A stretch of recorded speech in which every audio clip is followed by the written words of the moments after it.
দিকটা ঠিক কিরকম আপনাদের সামনে তুলে ধরছি। শিলিগুড়ির ছবি এই মুহূর্তে কেমন দেখব, আমাদের সঙ্গে সরাসরি রয়েছে আমাদের প্রতিনিধি রিনা কুমার। তার আগে যে কথা বলছিলাম যে বড়দিনের আমেজ গায়ে মেখে সকাল থেকেই কিন্তু বিভিন্ন পর্যটন কেন্দ্রে মানুষ বেরিয়ে পড়েছেন এবং পর্যটকদের ভিড় বিশেষ করে সমুদ্র সৈকত এলাকায়। পাশাপাশি আমরা দেখতে পাচ্ছি যে কলকাতার যে পার্ক স্ট্রিট বলুন, অ্যালেন পার্ক বলুন, ভিক্টোরিয়া মেমোরিয়াল চত্বর বলুন, সব জায়গাতেই কিন্তু মানুষের ভিড়। তার কারণ শুধু তো বড়দিন নয়, এই গোটা সপ্তাহ জুড়েই কিন্তু ছুটির আমেজ রয়েছে। যেমনটা বলছিলাম এর আগেও আপনাদের, যে ডিসেম্বর মাসের প্রায় শুরু থেকেই আমরা দেখি যে ফেস্টিভ মুডে গা ভাসায় বলা যেতে পারে বিশ্ববাসী। আর ভারতবর্ষ এই যে বড়দিন উদযাপন তা বেশ ভালো করেই হয়। দীপাবলির পর থেকেই বড়দিনের আগে ঝলমলে আলোয় সেজে উঠে বাড়ি, অফিস, শহরের অলি গলি এবং ক্রিসমাস ইভে চারিদিকে একেবারে ক্যারলের সুর। আর গতকাল থেকেই আমরা দেখেছি কলকাতা পার্ক স্ট্রিট, বিশেষ করে পার্ক স্ট্রিট চত্বর, সেখানে কিন্তু আলো ঝলমল একটা আবহ এবং তারই মধ্যে মানুষের ভিড়। আজ যে এই মুহূর্তে যে ছবি আপনাদের দেখাচ্ছিলাম, যে যেখানে অ্যালেন পার্ক বলুন, ভিক্টোরিয়া মেমোরিয়াল চত্বর বলুন, জুয়ে কচিকাচাদের ভিড় বলুন, এই বড়দিনের ছুটিটাকে আনন্দে কাটাবার জন্যই মানুষ ভিড় করেছেন এই সমস্ত জায়গাতেই।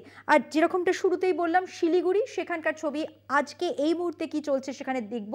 আমাদের সঙ্গে সেখান থেকে সরাসরি রয়েছেন আমাদের প্রতিনিধি রিনা কুমার। রিনা, আমরা বিভিন্ন জায়গার ছবি দেখলাম, জেলার ছবি দেখলাম, বিভিন্ন পর্যটন কেন্দ্রগুলোর ছবি যেমন দেখলাম, পাশাপাশি কলকাতার ছবিও দেখেছি। শিলিগুড়িতে আজকে বড়দিনকে কেন্দ্র করে উদযাপন কেমন চলছে?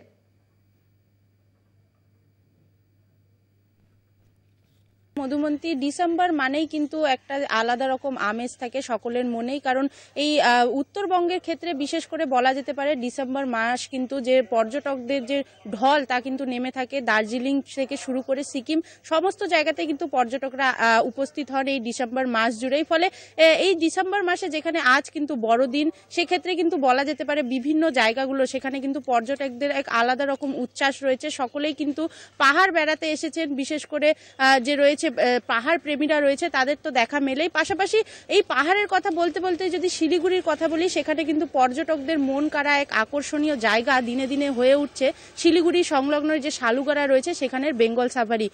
সেই বেঙ্গল সাফারিতে কিন্তু দেখা যাচ্ছে যে দিনে দিনে যত সময় যাচ্ছে সেই বেঙ্গল সাফারি কিন্তু পর্যটকদের মন কাড়ছে আরো বেশি করে। এবং যেখানে কিন্তু বিশেষ করে বাচ্চাদের কথা যদি বলি, কিশোর কিশোরীরা বা ছোট বাচ্চারা যারা রয়েছেন তাদের ক্ষেত্রে কিন্তু সেই জায়গা আরো প্রিয় হয়ে উঠছে। কারণ নানান রকম যে পশু পাখি সেগুলো কিন্তু তারা সেখানে ঘুরে ঘুরে পুরো যে বেঙ্গল সাফারির ভেতরটা রয়েছে তারা ঘুরে বেড়ায়। সেক্ষেত্রে কিন্তু তাদের মধ্যেও এক আলাদা রকম আনন্দ রয়েছে। এবং আজ 25শে ডিসেম্বর বড়দিনের দিনও কিন্তু দেখা গেল সেই বেঙ্গল সাফারিতে কিন্তু পর্যটকদের ভিড় নেমেছে।